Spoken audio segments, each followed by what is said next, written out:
Every summer, millions of us visit the region of Andalusia in southern Spain to enjoy its warm weather, hospitality, and some of Europe's most popular beaches on the Costa del Sol.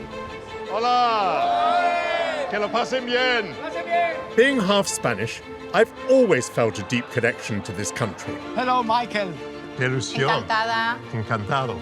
And since living in Andalusia, wow, it's startlingly clear to me how much of what we associate with Spain originates in this region. I want to share those intoxicating influences with you. I'm crossing the frontier from mayhem to carnage. Across this series, I'll visit Andalusia's historic cities. Here walked Roman feet. There was a Roman fort. There was an Islamic mosque. There is a Catholic cathedral. Where competing cultures have fashioned some of Spain's most vibrant celebrations and traditions. Oh! My goodness, we're doing well here. And bequeathed some of the world's best-loved buildings. Oh, my word. Together, we will delight in delicious food. People come from all over the world for your tortilla. See? Harvested from this region's fertile land. This is a cathedral of olive oil. And fished from its generous seas. This is the beating heart of old Spain. Oh, and does it know it? And at the end of it, I'll return home to celebrate with my friends and neighbours with Andalusian passion.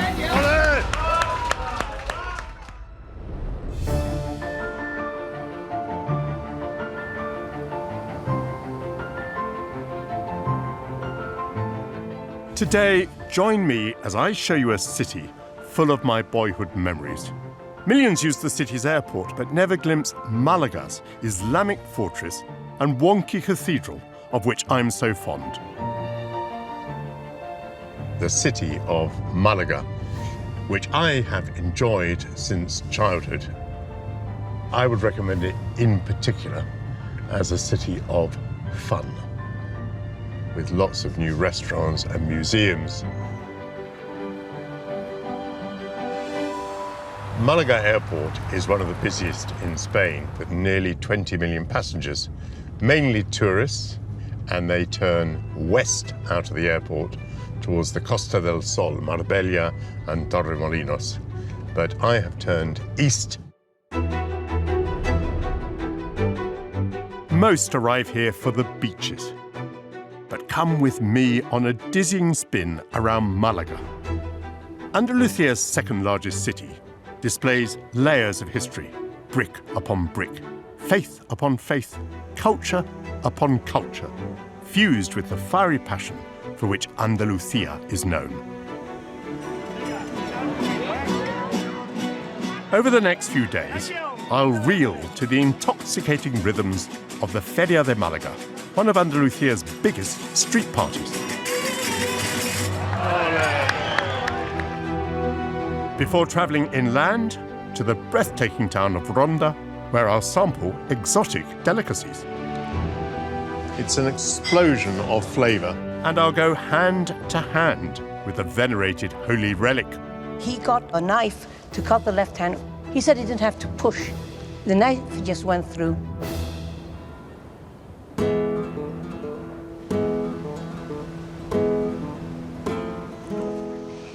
Visitors to Andalusia, even those who are on the historic trail which takes them to Granada and Seville and Cordoba, very often neglect Malaga. Surprisingly, there aren't that many places that you can get to the beach in Malaga. It's a port and quite a big city. And this was opened in 1918, where you could get down to the sea. Back then, this bar and restaurant were the preserve of Malaga's well-heeled. Women were segregated, unless accompanied by a husband. But Spain would experience massive social revolutions. I think it's difficult to overstate the impact of tourism on the Spanish economy, because until the late 1950s, Spain was shunned by much of the rest of the world because it was still a dictatorship, and Spain wanted to be better loved. And one of the things it had to do then was to open itself up to tourism. And in the 1950s, places like this found themselves in conflict with the government because of the invention of the bikini. General Franco wanted to impose public decency. Well, woe betide any foreign tourist who came here wearing a bikini and was told by a policeman that only one-piece costumes were allowed, and who then asked the question, well, which half shall I take off? Because they'd be arrested for their wit. By the early 1970s, coastal Spain had become a major tourist destination for the booming package holiday industry. 36% of British holidaymakers abroad came here. By 2022, the Costa del Sol welcomed over 12.5 million visitors.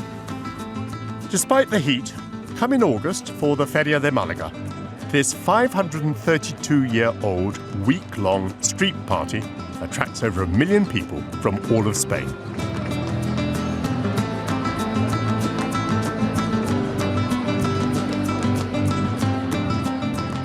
On my way to the fiesta, I have a rendezvous in Malaga's Old Town. I'm now going to visit a Malaga legend, an emporium of great food and wine and celebrity and vida, life. Hello.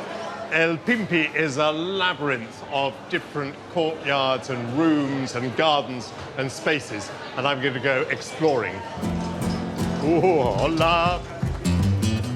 El Pimpi was what they called the early tour guides who showed new arrivals off the ships around the city, hence the name.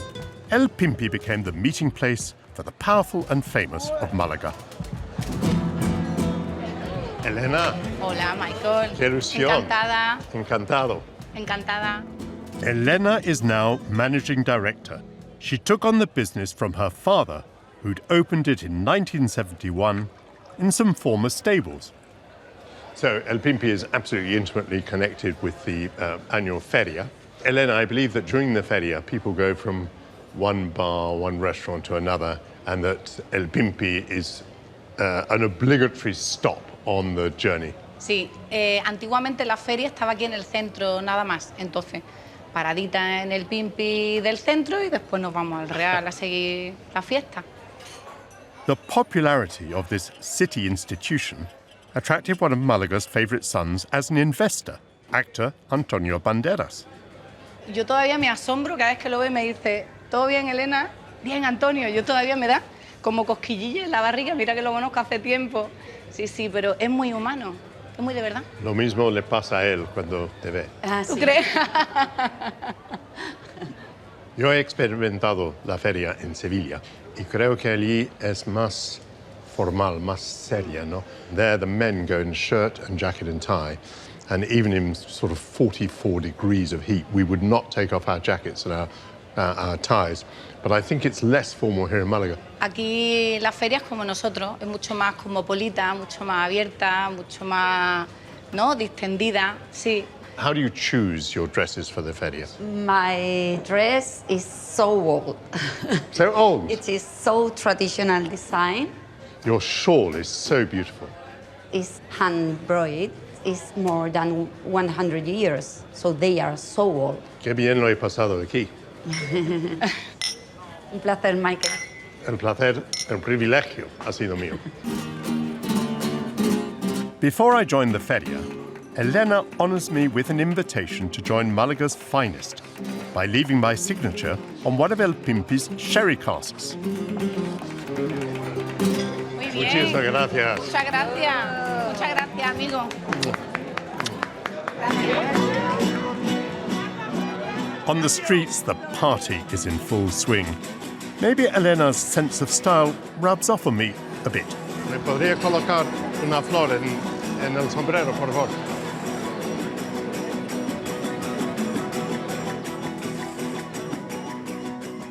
The feria originated in 1491 when the Catholic monarchs Isabel and Fernando ended 700 years of Islamic control and drove the Muslim rulers out of Malaga, decreeing that there should be an annual celebration of the momentous change. I have the feeling that at this point I'm crossing the frontier From mayhem to carnage.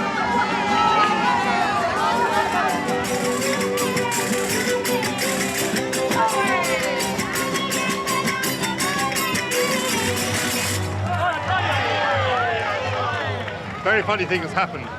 One of the band came up to me and said his name was Portillo, just like mine.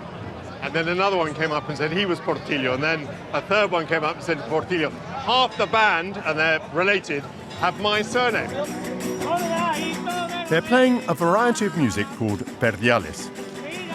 Juan Manuel, one of the band's younger members, explains it to me. Los verdiales es el folclore más antiguo que hay en Europa. No me digas. Y es típico de Málaga. But what's the difference with flamenco? Un compás un poquito más rápido. El compás lo marca el pandero con los platillos y suele ser un compás un poco más alegre, más vivo. Another thing I noticed, yo veo que hay mucha gente joven como tú. Entonces, esta tradición tiene un buen porvenir, ¿no? Sí, hombre, y esperamos que nunca se pierda. Esto es una tradición que viene de padre a hijo, de abuelo. No hay nada... la guitarra, el violín se enseña de tú a tú. No hay nada escrito. Se enseña de tú a tú. Passed down from grandfather to father to son. Nothing is written down. It's just passed through the instrument. That's the reason it's so special. Viva Portillo! And it provides a fitting finale to my riotous time at the feria. Evening approaches. The feria will simply get wilder and wilder. It's time for me to retire and yield my position to the flower of youth. Coming up, I venture inland to a stunning hilltop town. This has been a place of bandits and outlaws. Make a personal pilgrimage in memory of a beloved aunt. So many memories. I can see her in this photograph. She's saying, "Girls, girls." And make the cut as a grape picker. Carlos, you've got a few more to do. You can join us. What? I've done my bit. I've done my day's work.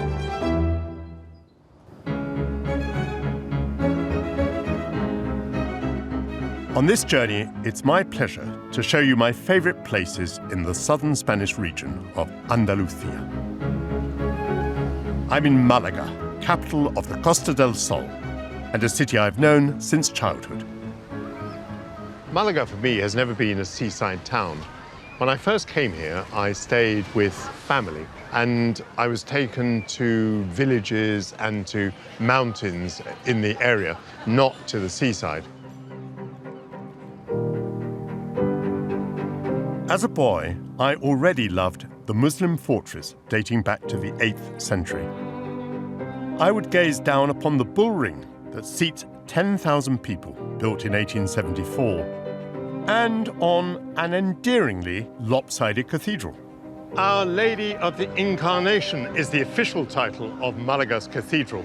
It was meant to have 2 towers in its facade, but they only have got round to building 1. And so it's known affectionately by its nickname, the Little One-Armed Lady.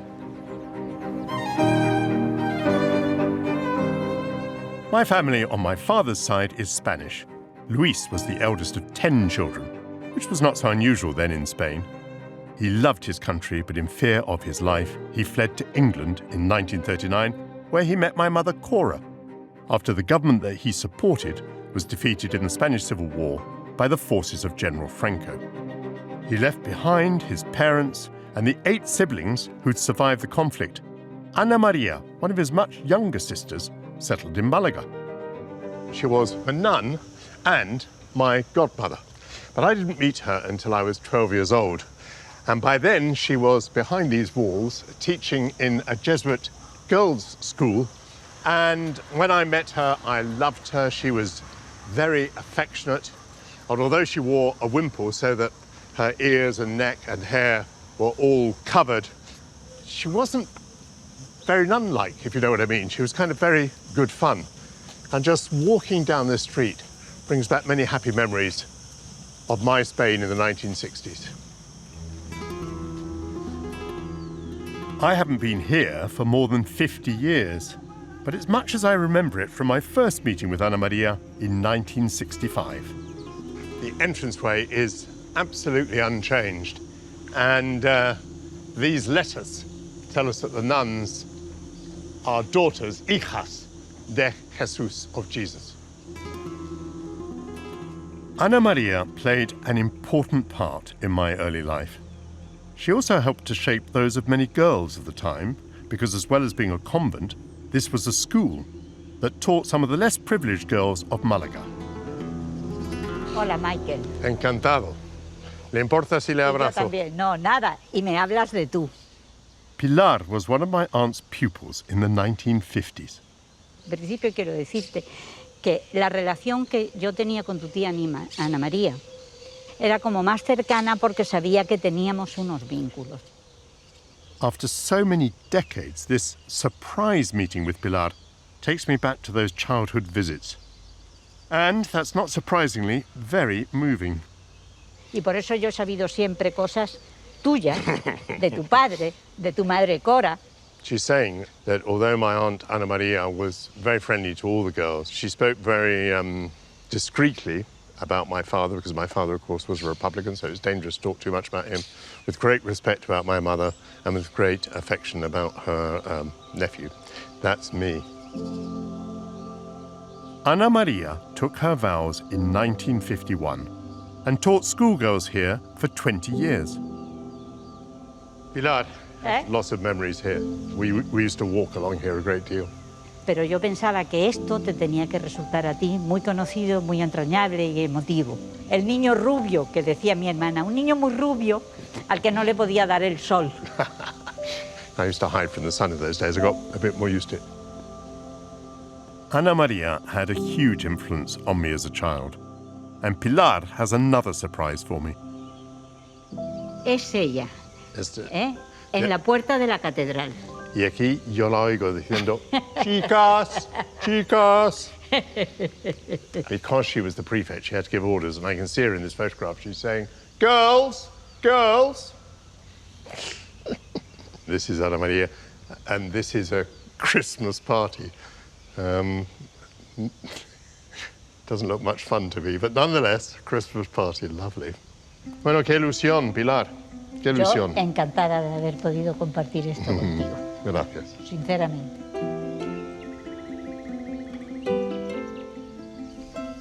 You may think that to become a nun is to retire from the world to solitude and prayer, but that wasn't what my aunt Ana Maria did. She was interested in social improvement, and she taught girls, and some became hairdressers and dressmakers. Others were inspired by her to become nuns, and who knows, some became lawyers and perhaps leaders of their country. But the point is that she wanted to help people and to have a practical impact. And there is no monument to her, but now I have told you her story.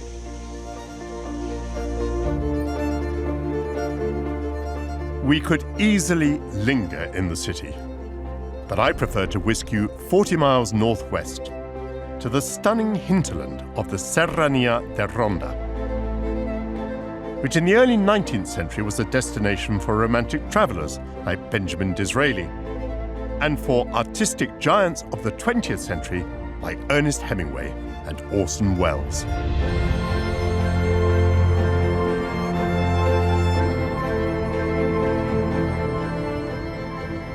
Malaga is surrounded by mountains, and I have now arrived in the Serranía de Ronda, the mountains of Ronda.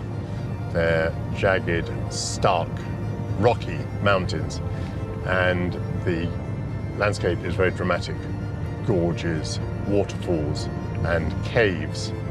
And human life here is scarcely less dramatic. Historically, this has been a place of bandits and outlaws. For centuries, this region made the most of its blessings of sun and soil. These hills used to be populated by vineyards, which disappeared.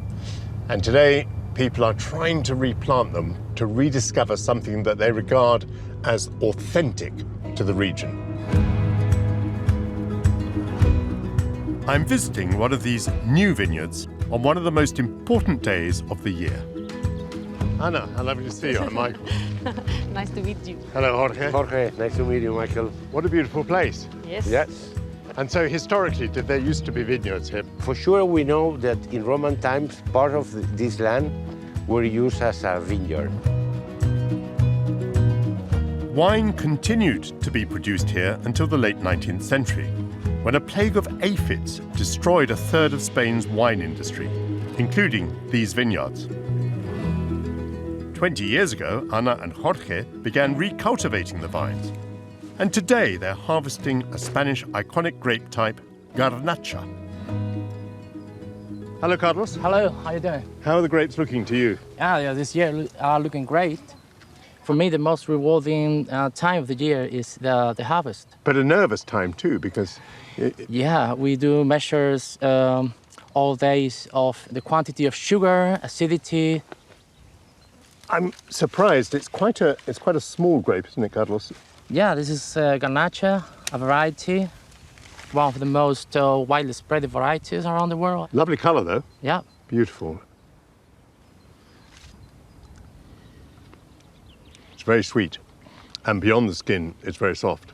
No, I'm sure these are absolutely ripe. You can know if they're ripe by the color of the seed. If they're turning brown, that means that they're ripe. Right. And indeed, we have a little brown hue to that. Presumably, you have to do it pretty fast. Yes. Because time is money, but also because the grapes are getting too ripe if there's no on the vine. That's true, yeah. Excellent. Carlos, you've got a few more to do. You can join us if you want. What? I've done my bit. I've done my day's work. Thank you, Carlos. I'll leave the rest to you. Garnacha is renowned throughout Spain and the wider world, but Ana wants me to see a much rarer variety. What's so amazing about Melonera grape? Well, you can see the line. It seems like a watermelon and tastes and smell like a watermelon. So I think it's amazing. I've certainly never seen anything like this. Yes, of course, it's unique. What are the qualities of this grape? Well, it's a light wine, red wine, with a light color, with a really lovely smell, really elegant.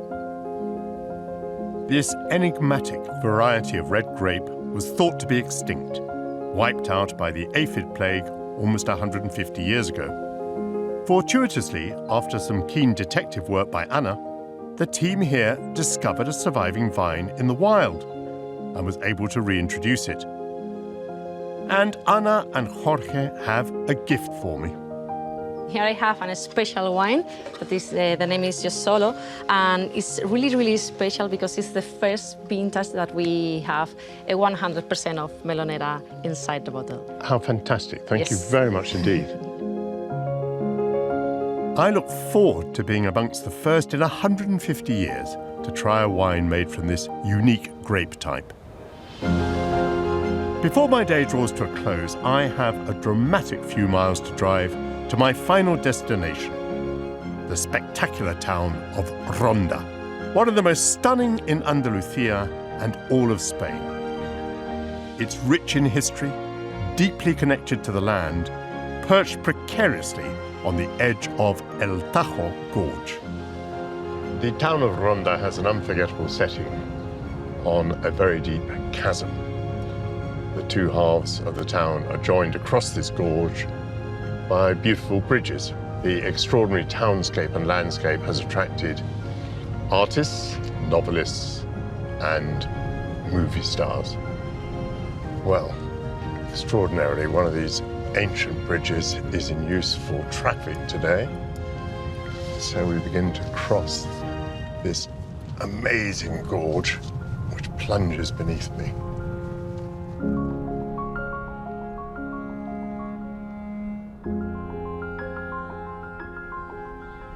Having successfully navigated the 230-year-old bridge, I reach my hotel, a charming old house that teeters on the precipice.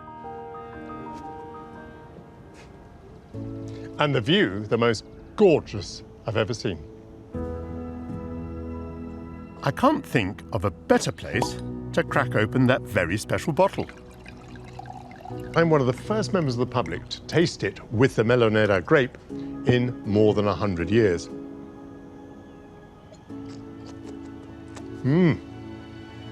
Delicious. Now, you may disapprove that I'm drinking not in company, but in a town, Ronda, frequented by Orson Welles and Ernest Hemingway, I doubt whether I'm breaking any local alcohol consumption records. And in this case, I do have an excuse, because this is called Yo Solo, which means I alone. Cheers.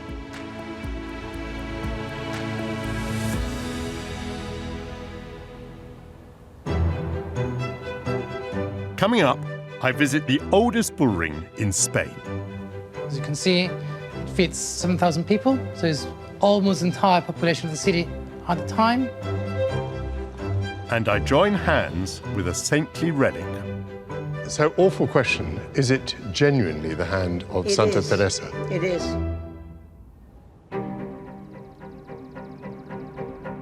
My journey through Andalusia has brought me to the spectacular hilltop town of Ronda in the province of Malaga. Only 40 miles from the Costa del Sol, Ronda is amongst Andalusia's most dramatic destinations. Hundreds of thousands of visitors make the journey to its mountaintop location every year, stunned by its unforgettable views and gripped by its history. This awesome 120-meter deep, steep-sided gorge might seem uncrossable, but the good old Romans achieved it with a low-level bridge. And then there's another which is called the Old Bridge, and finally, the New Bridge. Actually, this is the second version. The first collapsed, killing 50 people. And this one, like so many modern construction projects, was dogged by budget and engineering difficulties, but eventually opened in 1793. But what a fantastic final result. This is one of the most renowned and incidentally most photographed monuments in Spain.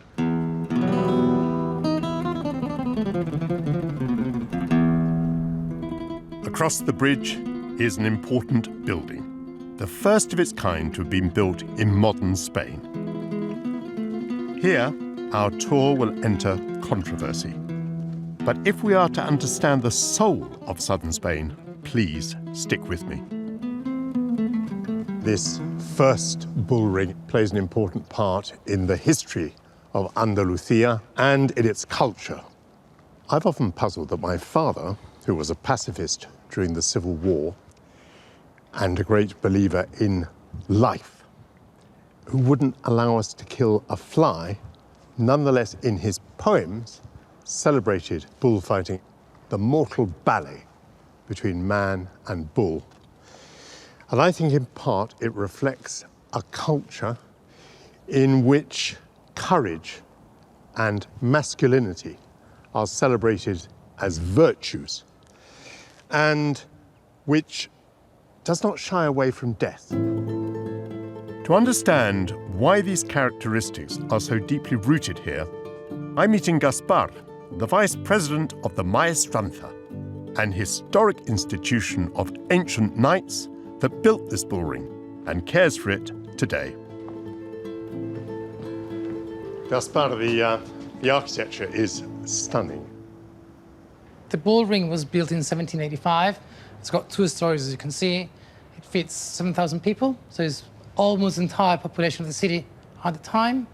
And it's the first bull ring finished in Spain. So this precedes soccer stadiums, and it comes from the Roman amphitheatres. Yes, I mean, absolutely. Spain had had many buildings like this, but not since the days of the Roman occupation. Exactly, exactly. Bullfighting originated here with the Romans. But it wasn't until the 16th century, when King Philip II formed the Maestranza to train royal knights, that fighting with bulls became established.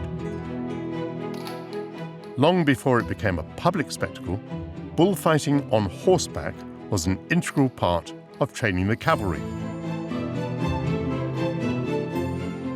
By the mid-20th century, it was as popular as football is today, attracting celebrities, writers, and Hollywood icons like Orson Welles. Horses are terribly important, aren't they? Yes, horses are very important, for Spanish horses particularly, yes. It's very common to see people riding horses. It's used in the countryside, It's used for riding the bulls, for riding the cows, and obviously as a sport in the entire area. Attached to the bull ring is the Royal Riding School of Ronda, where I joined the Maestranza's president, Rafael. Here they practice dressage, an Olympic sport that was once taught alongside bullfighting to prepare the knights for battle. So when we see this beautiful action now, for instance, of this chestnut horse, this dressage has its origin in a military discipline. Yes, because nobody had to fight on horseback.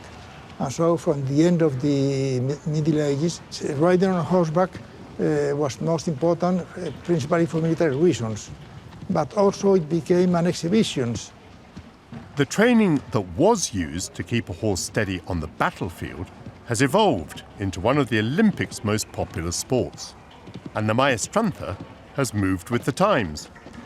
Tell me about some of your recent successes. Riders have competed in the Olympics. Yes, we have one rider who has competed in 2 Olympics, and another one has been selected for the Olympic team and is now in the Olympic team. This is the Andalusian breed, the Spanish horses, the pure Spanish blood, which is very noble, it's very obedient. It's a sort of dance, you see the horse? It's astonishing. It's like flying.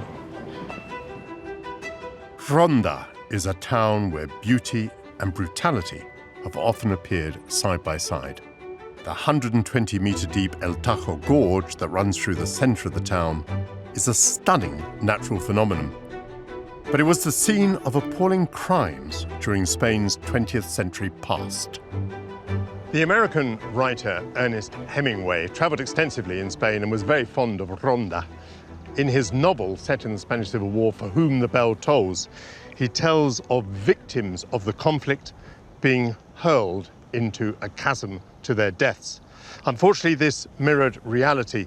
In the early days of the conflict, there was a massacre of hundreds of people, some of whom were tossed cold-bloodedly into the gorge. Not far away is the Iglesia de Nuestra Señora de la Merced, the Church of Our Lady of Mercy. Dating back to the 16th century, it's now a convent, dedicated to one of Spain's most important saints, Teresa of Avila. Centuries after her death, a part of her was caught up in Spain's national conflict. She lived in the 16th century. She's one of Spain's most prominent saints. She was given to ecstatic mystical experiences and to mortification of her own flesh. Her influence spread far and wide throughout the country, and a little piece of her is here.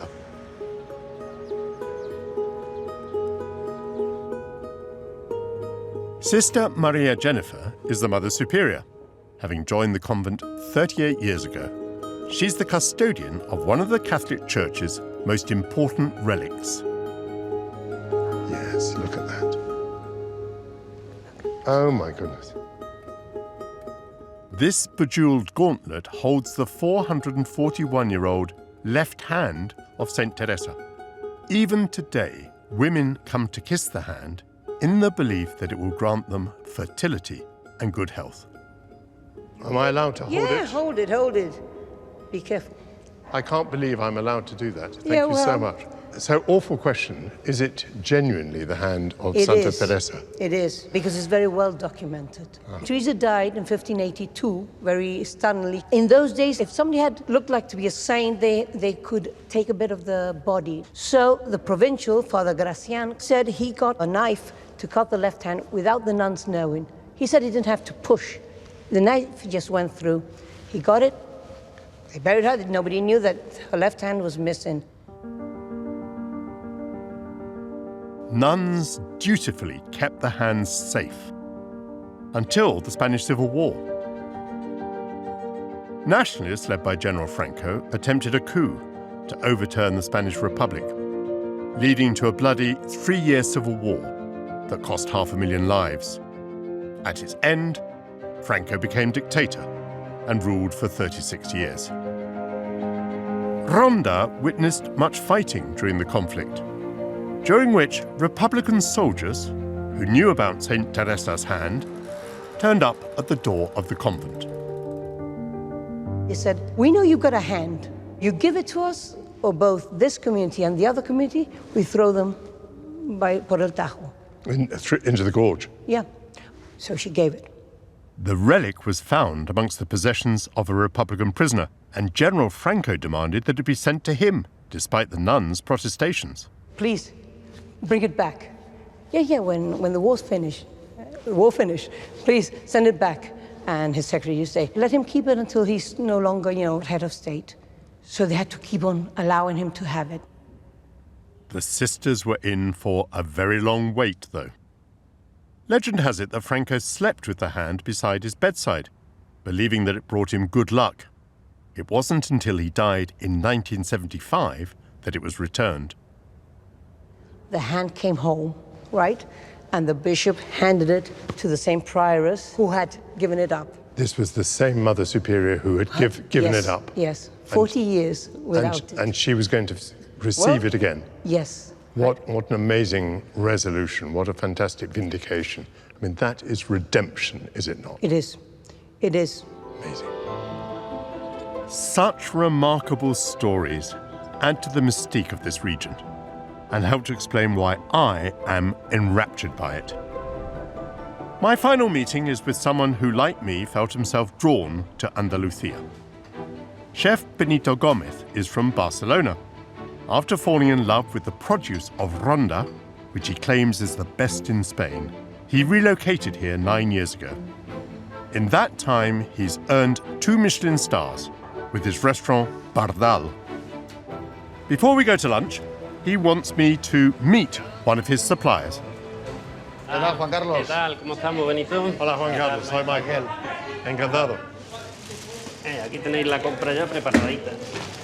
Muchas gracias. You'd be forgiven for mistaking this for an ice cream parlour, but this is no gelato or helado. So here we have a whole series of products in pork lard, pork fat. Coming up, to celebrate the end of my visit to Ronda, I'll gird my loins and tackle some unusual local delicacies. I'm going to be a bit brave here and have the pig's ears. I'm exploring the dramatic town of Ronda in the Andalusian province of Malaga. A Michelin-starred chef, Benito Gomez, has taken me to try a local speciality, flavoured pig fat or lard. ¿En qué momento del día se consume esto? Se suele consumir por la mañana en el desayuno. So this is a typical breakfast. You spread it on toast. For starters, shredded pork loin in lard. La surrapa de lomo. Surrapa de lomo.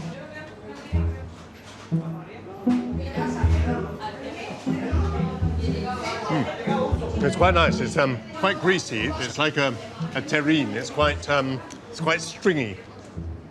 Esto es muy tradicional, ¿no? Es muy tradicional. Además, nosotros para mí Juan Carlos es el mejor charcutero de toda la serranía de Ronda.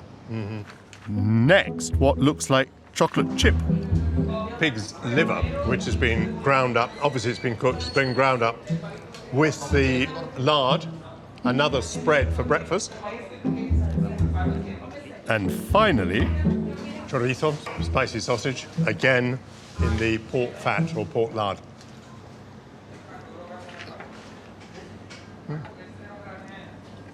Todo está muy bueno. It's all actually very nice. So this is all very typical, very traditional for the mountains around Ronda. And Benito says that Juan Carlos is has the best charcuterie of all.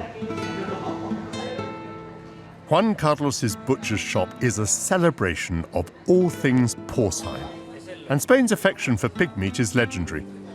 It didn't occur by accident. During the 16th and 17th centuries, when Spain was once again Catholic, the Spanish Inquisition used food as a test of religious belief. Refusing pork was considered to be evidence of heresy, punishable by penance, fine, or imprisonment. And pork features in some of the most popular dishes at Benito's Gastro Bar. Here we've got the black pudding, and this is being cooked with a tomato sauce, very, very slowly cooked. Básicamente es el típico sofrito de tomate catalán de toda la vida, mezclado con morcilla de la serranía de Ronda. So the black pudding, the sausage, is absolutely typical of Andalusia, and then this tomato sauce is a Catalan tomato sauce. They really go well together. Tomate de huevo de toro se llama, por la forma del tomate, que tiene la forma del huevo del toro. So these are lovely, huge tomatoes. In Spain, because of their size and shape, they're named after the private parts of a bull. And the tomato seems like a humble thing, but in Spain, it's a meal in itself. It's an explosion of flavour. You never get tired of eating tomato. Excelente. Voy a ser muy valiente. I'm going to be a bit brave here and have the pig's ears. You can hear how crunchy they are. Crunch, crunch, crunch. Oreja. Oreja, sí.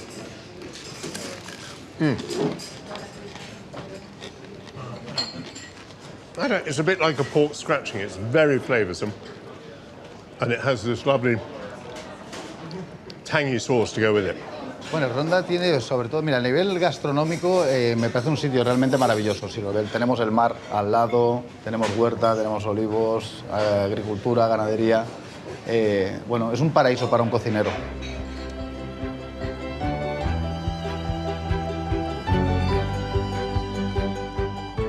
It was poignant for me to return to the school where I first met my aunt, the nun, and to recollect that it was she who introduced me to Andalusia. As a townie, it's taken me quite a while to realise that Andalusia, despite its great cities, is rooted in its countryside. People enthuse about its products and its crops and its wines, its bulls, its horses, its livestock, because Andalusia is a land of passion.